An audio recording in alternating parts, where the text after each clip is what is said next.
Viewers আসসালামু আলাইকুম। আশা করি আপনি সবাই অনেক অনেক ভালো আছেন। আমি আল্লাহর রহমতে অনেক ভালো আছি। তো আজকে সকালে কি হয়েছে জানেন?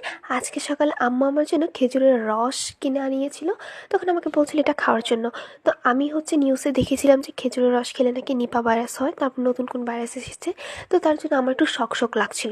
তখন আম্মু বলল তাহলে চল একটা কাজ করা যাক, আমরা চিতল পিঠা বানাই, তারপর সেই চিতল পিঠাটাকে আমরা সেই খেজুরের রসে ডুবিয়ে তারপর খাই। তো যেমন কথা তেমনই কাজ। তো রাত্রে আম্মু বসে গেল, খেজুরের যে রসগুলো ছিল সেগুলো ফ্রিজে রেখে দিয়েছিল।